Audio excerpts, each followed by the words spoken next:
अस्सलाम वालेकुम। हमने पिछली बार वीडियो बनाए थे। हमने लोगों को बताया था कि इमाम साहब को तनख्वाह 30,000 रुपया मिलना चाहिए और मुअज्जिन साहब को 20,000 रुपया। तो बहुत से लोगों ने हमसे सवाल किया है कि इमाम साहब को 30,000 रुपये देने की क्या ज़रूरत है? इमाम साहब तो सिर्फ नमाज पढ़ाते हैं। नमाज पढ़ाने में ज़्यादा से ज़्यादा 10 मिनट लगता है और 5 वक्त का नमाज पढ़ाने में ज़्यादा से ज़्यादा 50 मिनट लगता है। उनका सोचना बिल्कुल सही है। उन्होंने कोई गलत नहीं बोली। और मुअज्जिन साहब तो झाड़ू लगाते हैं मस्जिद में और मस्जिद की साफ-सफाई करते, ज़्यादा से ज़्यादा 2 घंटा रोज़, 3 घंटा रोज़ काम करते हैं और जुम्मा का दिन में उनको थोड़ा-सा 5-6 घंटा मेहनत करना पड़ता है। तो उसको 20,000 रुपया क्यों दिलाते हैं? ये भी उनका भी सोचना बहुत अच्छी बात है। मैं ये बोलना चाहता हूँ कि इमाम साहब एक दिन में नमाज़ पढ़ाने में 5 मिनट लगे, चाहे 50 मिनट लगे, चाहे जितना भी टाइम लगे, सवाल ये है कि कुरान शरीफ जो है, कुरान शरीफ जो पढ़ते हैं, उसका महत्व कितना है? वो कागज़ तो छपे रहता है, कोई हल्के कागज़ में, कोई ऊँचे क्वालिटी का कागज़, कोई और ऊँचे क्वालिटी का कागज़ में। अभी कुरान शरीफ का हदिया ₹150 भी है, ₹250 भी है, ₹500 भी है, ₹1000 भी है, ₹5000 भी है। तो कागज़ का कीमत उसमें लगता है, छपाई तो एक ही है। तो ठीक उसी तरह से मैं ये बोलना चाहता हूँ कि इमाम साहब के घर में बीवी है, बच्चे हैं, उनके माँ-बाप है, तो कुरान वो नमाज़ पढ़ाने के सिवा कोई दूसरा काम तो करते नहीं, बच्चे को पढ़ाने का काम करते, सुबह 7 बजे से 10 बजे तक, वो भी सही। लेकिन वो काम चाहे जितना भी करे, हमको उससे मतलब नहीं। वो जो नमाज़ पढ़ाते हैं, उसका महत्व कितना है, ये जानना ज़रूरी है। जुम्मा के दिन में खुतबा होता है, खुतबा होने के पहले बयान करते, वो बयान जो करते हैं, बयान कोई सुने न सुने ये महत्व नहीं। महत्व ये कि इमाम साहब जो बयान कर रहे हैं, वो कितना सही कर रहे हैं, गलत कर रहे हैं, ये सोचना है आपको। और वो बयान वो अपने मर्ज़ी से कर रहे हैं कि वो इस्लामिक जो समाज है, मुस्लिम समाज है, उसका जो विधान बना हुआ है, जो अल्लाह के बनाए हुए जो रसूल है, हज़रत मोहम्मद मुस्तफ़ा सल्लल्लाहु अलैहि वसल्लम का जो बयान होता है, जो हदीस जो पढ़ी जाती है लोगों को समझाने के लिए, हदीस क्यों बताई जाती है कि लोगों को ये बताया जाता है कि हमारे नबी ने ये काम किए। उसका मतलब ये है कि तुमको वही काम करना है, जो काम नबी ने मना किए है उसको नहीं करना है, जो काम नबी ने करने के लिए बोले वो काम करना है। और जो आदमी बोलेगा कि नबी की बात बिल्कुल सही है लेकिन मैं वो काम नहीं कर सकता क्योंकि मैं भूखे मरूँगा। तो ये भूखे मरूँगा, तुम ही लोगों को मालूम होगा कि रोज़ी-रोटी देना तो अल्लाह का काम है, इंसान का काम नहीं। इंसान क्या बोलता है मेरा कारोबार बंद हो जाएगा, मैं ये नहीं करूँगा, वो नहीं करूँगा, थोड़ा-सा झूठ बोलना पड़ता है। अरे झूठ बोलने की ज़रूरत क्या है इसमें? तो मैं आपको ये बताना चाहता हूँ कि इमाम साहब का जो तनख्वाह जो 30,000 रुपया हम जो और मस्जिद में दे रहे हैं, तो उसके पीछे मकसद ये है कि उसका काम है नमाज़ पढ़ाना। उस जुमे के दिन में बयान देना, बयान देने का मकसद ये है कि उसको सावधान किया जाता है कि तुमको ये काम करना है, ये गुनाह से बचना है। बयान इसलिए किया जाता है। और आज अवाम ये बोलती है कि उतना पैसा क्यों देंगे? जब आदमी पैसा देंगे नहीं, हमारा ईमान जब कुरान शरीफ में है और मस्जिद में हम नमाज़ पढ़ने जाते हैं, सवाब कमाने की नीयत से नमाज़ पढ़ना हुक्म है, बयान सुनना भी हुक्म है, अच्छी बात सुनना भी हुक्म है, बुरे बातों से दूर रहना, बुरे बातों से होशियार रहना, ये भी हुक्म है। तो सबसे बड़ी बात ये कि बात इमाम मस्जिद के इमाम और मुअज्जिन साहब के बारे में क्यों ऐसी बोली जा रही है? और दूसरे लोग के बारे में तो नहीं बोलती है। होटलों में लोग तरह-तरह के खाना बनाते हैं, उसमें कई मिलावट करते हैं कि मुनाफ़ा कम होगा, मुनाफ़ा ज़्यादा होगा। अच्छे चावल तो पकाते हैं, अब बोलते हैं कि इतना रुपया प्लेट चावल है, इतना रुपया वो दुकान में ज़्यादा है, तो जिस तरह से चावल का रेट और कम-ज़्यादा होते रहता है, वो तो ठीक है पेट भरने के लिए। लेकिन इमाम साहब का जो तनख़्वाह होता है ना, वो कम-ज़्यादा नहीं कर सकते। इसलिए नहीं कर सकते कि उनको उनके 3-4 बच्चे तो होंगे, उनके माँ-बाप होंगे, तो कितना भी कम करो, तो भी एक दिन का खर्चा कम से कम नहीं तो गिरी हुई हालत में भी 300 साढ़े 300 रुपया आता है, हिसाब-किताब लगाकर देख लो। लेकिन मैं ये जानना चाहता हूँ कि इमाम साहब को हमारा सोच क्या होना चाहिए कि उसको अच्छा खाना मिले, अच्छा कपड़ा मिले, अच्छा पहनने को मिले। और जब हम इमाम साहब को अच्छा कपड़ा, अच्छा ये सब के बारे में सोचेंगे, जब हम उसको सोचेंगे कि हमको इतना पैसा देना इमाम साहब को अगर 30,000 रुपया मिलेगा तो क्या होगा? इमाम साहब कोई भी काम हो वो मन लगा कर करेगा। और मुअज्जिन साहब को पैसा मिलेगा 20,000 रुपया तो साफ सफाई करेगा, वो ठीक है। लेकिन वो मस्जिद को मन लगाकर वो काम तो करते ही है। गरीबी रहने के बाद में भी कपड़े वगैरह परेशानी, घर की परेशानी होने के बाद में भी सब काम छोड़कर वो वक्त में आ जाते हैं। तो वो वक्त में क्यों आ जाते हैं कि उसको अजान देना है, मस्जिद की साफ सफाई करना है, अजान देना है और लोगों के बारे में पानी वजू बनाने के लिए पानी वगैरह का व्यवस्था करना है उसको, इसलिए वो आ जाती है। तो जब वो मुअज्जिन साहब हम लोगों के लिए नमाज़ पढ़ने के लिए, नमाज़ी लोगों के लिए इतना वो सोचता है, तो नमाज़ी लोगों के लिए उस सोचना ज़रूरी है कि नहीं? मैं ये जानना चाहता हूँ। और ये बार-बार सवाल क्यों करते हैं कि आजकल ₹1000 ये ₹10,000 ₹15,000 में इमाम साहब मिल जाता है, तो हम ₹30,000 क्यों दें? लेकिन कोई आदमी ये बोलने को तैयार नहीं है कि तुमको ये सब सोचने की ज़रूरत नहीं, तुमको इमाम साहब को इतना तनख्वाह देना है, दो, नहीं देना मत दो, ये तुम्हारी सोच। क्योंकि तुम मस्जिद जो हिंदुस्तान में कितने लाखों की संख्या में है, लेकिन जब तक नमाज़ी लोगों की सोच अच्छी नहीं होगी, तो तुम्हारा मान-सम्मान लोग बढ़ेगा नहीं। अब हमने जो मस्जिद है, हमारे अंडर में 40 मस्जिद है। अब मुखिया मैं अकेले हूँ, उसमें कोई नहीं है। और हम अपने मस्जिद में जो रखे हैं, तो उसके लिए हम क्या किए, लुंगी बेचते हैं, तौलिया बेचते हैं और साथ-साथ में हम अचार भी बेचते हैं ये। अभी हमने दिखा रहे ये हमारा नेकेड डिवेंचर, इसमें लिखा हुआ है मदरसे का नाम सभी का रखा और इसमें लिखा हुआ है कि United Business Corporation of India agree देता है कि हम साल में जितना मुनाफा करेंगे तो 40% हम प्रॉफिट हम देंगे इन्वेस्टर को जो पूंजी लगाए, 100 रुपया, 500 रुपया, 1000 रुपया, 5000 रुपया, 10,000 रुपया और लोगों ने खरीदे। और साथ ही साथ मस्जिद की तामीर के लिए हम कैलेंडर बेचते हैं और कैलेंडर लोग हमारे बने हुए हमारे कैलेंडर लोग लेते हैं। अब रही बात की जो पैसे वाले है, जो और भी है, वो बोलते हैं कि हमने कैलेंडर खरीद लिया, हमको कैलेंडर की ज़रूरत नहीं। तो हमको उसको कैलेंडर की ज़रूरत नहीं और हमको उसके पैसे की ज़रूरत नहीं। कैलेंडर से जितना पैसा मिलता है, हम उतना पैसे की मस्जिद तामीर करते हैं और हमको चलाना है और हम किसी की बुराई करते नहीं। तुम्हारा मस्जिद है, तुम कुछ भी करो। अब रही बात रमज़ान महीने में आने रमज़ान महीना तो आने वाला है, तो इफ्तारी के लिए हमारे मस्जिद में बाहर से किसी को कुछ भी खाने का सामान लाना मना है। हमारी तरफ से जो इफ्तारी में जो मिलता है, उसी से इफ्तारी करना है और उसको समझ में नहीं आता है, तो तुम अपने घर से तुम अपना इफ्तारी करके आओ, रोज़ा खोल के आओ, नमाज़ पढ़ो, हम मना नहीं करें। लेकिन हमारे मस्जिद के बारे में किसी को कुछ नहीं बोलना है।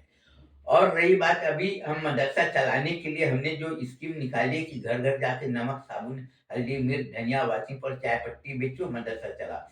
लेकिन अब हमको ये सोचना है कि हमारी कौम की, हमारे मुस्लिम समाज की जो बच्चियाँ हैं, वो कारोबार है, सरकार नौकरी देगी नहीं। कोई ऐसे कारखाने हैं नहीं जहाँ पर उसको रोज़ी-रोटी मिले। तो हमको रोज़ी-रोटी का भी हमको इंतज़ाम करना है कि हमारे मदरसे में पढ़ने वाले बच्चे जब पढ़कर जब निकले तो क्या करें? तो हमने लड़कियों के लिए हमने सिलाई स्कूल खोली है। ये हमारा पुष्पांजलि ड्रेसेस, ये पुष्पांजलि गारमेंट इंडस्ट्रीज गुलशन टेक्सटाइल्स कॉर्पोरेशन कंपनी का नाम है, हमने डाली। बच्चे लोग half pant, full pant, shirt ये सब बच्चे लोगों का बनाते हैं, मार्केट में बेचते हैं। इस तरह से उसको रोज़ी-रोटी भी मिल जाता है और हमारा मदरसे का आमदनी का ज़रिया हमारा धीरे-धीरे अब और मजबूत होते जा रहा है। और हमको कारोबार करने के लिए जो पूँजी चाहिए, पहले तो लोग ₹1000 देते रहे, 5000। अभी-अभी 15 दिन पहले की बात है, कई लोगों ने बोले कि 10-10 हज़ार रुपया के लेके डिबेंचर छापो और आने वाला वक़्त में तुम्हारा जब दिल में आए तो आ जाना और दे देना, तुम्हारे हिसाब मेरे को समझ में आया। पढ़े-लिखे लोगों को हमारी बात को आसानी से समझना चाहिए, लेकिन हाँ, ये हमारी बदनसीबी है कि अनपढ़ लोगों को मेरी बात तुरंत समझ में आए और पढ़े-लिखे लोगों को हमारी बात समझ में नहीं आया। इसलिए नहीं आया क्योंकि उसके दिल और दिमाग में शैतानियत भरी हुई। और जो अनपढ़ है, गरीब लोग हैं, गाँव वाले रहने वाले, उसके दिल में शैतानियत भरी हुई नहीं है, उसका दिल और दिमाग साफ है। इसलिए जिसका दिल और दिमाग साफ होता है तो उसको हर चीज साफ साफ दिखाई देता है। जैसे ये पानी है, पानी ये बोतल में रखे है तो पानी गंदा है कि साफ है? ये ढक्कन खोल के पानी निकाल कर देखने की जरूरत नहीं, इसमें बिल्कुल साफ दिखाई दे रहा है बोतल के अंदर में। उसी तरह से जब आदमी का दिल और दिमाग जब साफ रहेगा तो हर चीज साफ दिखाई देगा। अभी आपको मालूम होगा कि अभी मोबाइल निकल गया, इंटरनेट का जमाना हो गया। अभी मोबाइल से कॉलिंग करते, वीडियो कॉलिंग करते, तुम कहाँ पर हो, क्या कर रहे हो, कैसे कर रहे हो, लोग एक दूसरे का हाल चाल। वैसे ही मोबाइल से फायदा ये हुआ कि कोई आदमी गलत काम कर रहा है, वीडियो रिकॉर्डिंग कर लेते हैं। कोई शराब की दुकान में गया, कोई सिनेमा देखने गया, कोई मार्केट में कहाँ पर गया, वो पता चल जाता है कि किससे मिला नहीं मिला। और कोई आदमी नमाज पढ़ रहा है, वो भी रिकॉर्ड में हो रहा है। कोई आदमी कुरान शरीफ पढ़ रहा है या कोई आदमी घर में है तो वो भी रिकॉर्ड में हो रहा है। कल को कोई आदमी पहले बोलता रहा तुम्हारे घर तो गया था, तुम तो मिली नहीं, मोबाइल निकाल कर दिखाया मैं तो घर में ही था। अभी तो सीसी कैमरा निकल गया, दुकानों में लगे हुए सीसी कैमरा, कौन आदमी आया कौन आदमी गया वो सब पता चल जाता है। और आपको अभी दो सबूत इसलिए मैं जानबूझ के आपको दे रहा हूं कि औरत की मक्कारी, औरत की मक्कारी जो है ना साफ दिखाई देता है। और बहुत से औरत लोग साफ दिल के होते हैं ना, वो लोग जो काम करते ना वो भी बिल्कुल। बहुत से औरत लोग पैसे देने के बाद में भी झूठ बोलने के तैयार नहीं।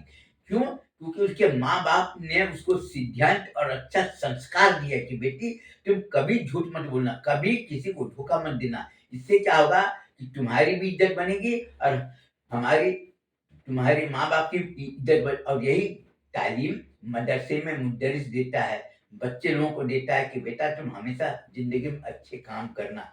कोई देखे ना देखे, अल्लाह ताला तुमको देख रहा है। तो जो मक्कार औरत के बारे में बता देता हूँ, घर में दोस्त यार रहते हैं तो आना जाना लोगों का रहता है। एक रिश्तेदारी में जान पहचान होने के नाते देवर भाभी का रिश्ता था। वो क्या की, औरत अपने घर से पीतल का स्टोव चुरा के अपने मायके ले जा रही थी। तो रेलवे स्टेशन में देखे होंगे कि स्कैनर लगा हुआ है, सब लोगों ने देखे, मायके जा रही थी, सास भी जा रही थी। तो स्कैनर में जब डाले तो वहां पर पुलिस वाला था। तो वो औरत से पूछा कि ये स्टोव में मिट्टी तेल है क्या? तो वो औरत बोलती नहीं कुछ नहीं कुछ नहीं। और सास बोली क्या बात है? जो पुलिस वाला हंस रहा था, वो सास को बोला कुछ नहीं कुछ नहीं, ये पुलिस वाला इसी बोल रहा है कि कुछ है क्या, नॉलेज इसमें कुछ नहीं, सब सामान और कुछ नहीं। तो चुप हो गया। लेकिन उसके साथ में जो देवर थे ना, पहचान पहचान होने के नाते वो देवर के साथ में रेलवे स्टेशन छोड़ने के लिए जा रहा था। वो ले गए। जब सास आई 2 महीने के बाद में गांव से शहर में अपने बेटे के पास में, तो स्टोव खोजने लगी तो बोली कि स्टोव कहाँ है, हमको तो मालूम नहीं, होगा इधर उधर कहीं पर। लेकिन सास और जो जो देवर जो था, जान पहचान के नाते जो देवर भाभी का रिश्ता था, जो लड़का उसके साथ में गया था, उससे 6 महीने के बाद में थोड़ा टू मैं हो गया। तो वो क्या किया, उसकी सास को बता दिया कि चाची ये तुम्हारी बहू ना स्टोव चोरी करके ले गई। तो वो बोली कि तुमको क्या? बोला हाँ। तब उन्होंने बताया कि स्कैनर है, तुम जाकर पुलिस वाले से। अब औरतों का दिमाग जो ना बहुत शातिर होता है, किसी की बुराई अगर सुना हो ना तो तुरंत कैच कर लेता है उसके दिमाग में।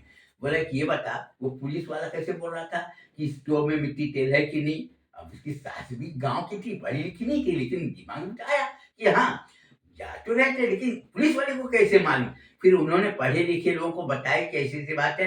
तो लोगों ने बता दी, स्टेशन में जाकर लोगों से पता किए, बोले इसमें कुछ भी डालो, उसको दिखाए वो औरत को सामान कुछ भी रखो यहाँ से ले जाके इसमें। इसलिए देखा जाता है कि इसके अंदर में कोई गैर कानूनी चीज तो लेकर नहीं जा रहा है, इसलिए स्कैनर लगाया गया है कि सब दिखाई दे कि अपने घर में क्या क्या। अब वो औरत तो भड़क गई क्योंकि वो तो झूठ बोल नहीं सकती। तो अब उससे सास बहू में झगड़ा हुआ तो बाद में पता चल गया सबको। सही बात को झुठलाने का कितना भी कोशिश करो, लेकिन पूरी दुनिया लग गई। लेकिन उसके बाद उसके ससुराल, उसके समधी लोग, उसके और लड़की के बहू के मायके वाले की तरफ से बहुत से लोग आए पढ़े लिखे, बोला कि तुम नहीं ये बोलो तो वीडियो रिकॉर्डिंग करते। सब डर के पढ़े लिखे होने की वजह से सबको मालूम है कि वीडियो रिकॉर्डिंग से होता क्या। इसी तरह से और दूसरी बात है, अभी मैं उसका पूरा कलेक्शन कर रहा हूँ। दूसरी औरत के बारे में अभी नहीं बताऊंगा, मैं बाद में बताऊँ अगली बार में। तो ये सोचना है अब मदरसे में जो पढ़ाने वाले मुद्दे हम पैसा कहाँ से देते हैं, 1-1 हजार रुपया 5,000 रुपया 10,000 रुपये जमा किए, हमने 40 लाख रुपया जमा किए। औरत लोगों को घर घर में ले जाकर दे देते, नमक साबुन हल्दी मिर्च धनिया वासी पर चाय पत्ती, हर महीना लोग बिल देते थे। अब हमारे जो 22 मुदरिस है, हमारे उन लोगों का तनख्वाह बिल्कुल आराम से निकल जाता है, हमको इधर उधर भटकने की जरूरत नहीं। अब इससे क्या है कि हमने जो कई लोगों को हमने जो पैसा देना चालू किए, 40% मुनाफा, 1,000 का 1,400 रुपया, तो कई लोगों को बहुत खुशी हुई कि भाई ये तो बहुत ही अच्छा मदरसे वाला मिला भाई। लोग तो चंदा मांगने आते हैं और ये तो 1,000 रुपया दे तो 2 साल में आता है, कोई डबल देता है, 1 साल में 1,400 रुपया लेकर दे, तो कोई और तो बोले कि मेरे को पूरा टाइम हो जाएगा ना 2.5 साल में, तब हमको देना, तो हमको डबल पैसा दे दे। इस तरह से लोगों में बचाव का एक जागृति हो गया। और हमारा अभी ये प्लानिंग है कि अचार को ज़्यादा से ज़्यादा फैलाना है और उसको बेचना है, जिससे कि हमारा आमदनी का जरिया बना रहे। और ये जो आप देख रहे हैं पुष्पांजलि गारमेंट इंडस्ट्री, इससे क्या है कि हमारे पास में अभी सिलाई मशीन की कमी, 100 सिलाई मशीन है, जबकि अभी हमको 1,000 सिलाई मशीन की जरूरत है। और हम चाहते हैं हमारे आसपास गांव में जितने भी बेरोजगार है, सब लोग सिलाई सीखे और गारमेंट इंडस्ट्री में लग जाए और लोगों को रोजगार मिले। मैं जिन लोगों ने हमारे मदरसे का जो निकट डिवेंचर खरीदे है 5,000 रुपया 10,000 रुपया, वो लोग आज 3 साल हो रहे हैं पैसे वापिस नहीं लिए, उनसे मैं ये गुजारिश करूंगा कि अपना पैसे वापिस ले लो, फिर दोबारा डिवेंचर खरीदो, तुम्हारा पैसा मिल के जाएगा। क्योंकि इसका टाइम होता है 2.5 साल का, 2.5 साल में अगर आप नहीं लेंगे तो वो पैसा लैप्स हो जाएगा और वो पैसा बाद में मिलेगा, लेकिन आपको उसका मुनाफा नहीं मिलेगा। इसलिए आप लोग अपना पैसा ले लीजिए और अपना पैसा लेने के बाद में और आप दोबारा फिर से लीजिए। और हमारे मदरसे के बारे में आप लोगों को सही जानकारी, आपको मालूमात करना जरूरी, क्योंकि कोई भी काम हो, कोई जरूरी नहीं कि मैं सच बोल रहा हूँ, कोई जरूरी नहीं कि मैं लोगों को सही, मैं गलत बात भी बोल सकता, झूठ भी बोल सकता। मेरे ऊपर में किसी को विश्वास नहीं करना। आप लोगों को आप लोगों को ये पता करना है कि मैं पैसा पाया कहाँ से। अब पैसा लोगों को दिया, बहुत से लोग बोलते हैं अरे औरत लोगों को ये जानबूझ के पैसा देता है, जानबूझ के मैं पैसा औरत लोगों को कहाँ दूंगा। जो नमक साबुन जो बेचते हैं, हमने जो एक घर से हमको 700-800 रुपया मिलता है, तो उसमें मुनाफा अगर 10% भी जोड़ेंगे तो 100 रुपया 150 रुपया होगा ना। अगर 1,000 रुपया 800 रुपया बिल बनता है तो हमको 80 रुपया 90 रुपया तो होगा ना क्या मुनाफा, लेबर को पेमेंट देने के बाद में नेट प्रॉफिट जो बोलते 10%। अब उसमें से हमने 50% दिए मदरसे को, 40% उसको दिए, तो 40 रुपया मिला। तो आप सोच लीजिए कि हमारे 4,000 से ज्यादा ग्राहक, हमको कितने पैसे मिलते होंगे एक महीने में। और उसके साथ साथ में अभी हमारा और भी कंबल भी हमने लाए, 16 कुर्सी चादर लाए है बेचने के लिए, लोग खरीद रहे हैं, जिसको समझ में आता चलेगा। तो हमारा कारोबार धीरे धीरे बढ़ते जा रहा है, इसलिए लोगों को हमारे प्रति लोगों में नफरत बढ़ती जा रही। क्यों नफरत बढ़ती जा रही? क्योंकि हमने तो किसी की बुराई की नहीं, लेकिन लोगों को दिखाई दे रहा है कि मस्जिद के बहुत से लोग दुकानें किराए से लिए, किराया कम है और उसको आमदनी है, लेकिन जो मस्जिद में जो कमेटी बनी हुई वो पैसा मुदर्रिस को, इमाम साहब को पैसा नहीं दे रहा है, ये लोग अपने आप से लोगों को दिखाई दे रहा है। इसलिए मैं अपने कौम के लोगों को, अपने मुस्लिम समाज लोगों को ये बोलूंगा कि अपनी आंखें खोलो, अपने दिमाग से सोचो कि आज मुसलमान परेशान नहीं, मुसलमान जो है आज अपने कारनामे से परेशान है। क्यों? क्योंकि बुराई करने में आगे, लड़ाई झगड़ा करने में आगे, लेकिन सही बात बोलने के लिए कोई तैयार नहीं हो रहा। इसी का नतीजा ये। इसके बाद मैं खत्म करना चाहता हूँ, अच्छा और बुरा सोचना ये आपका काम है।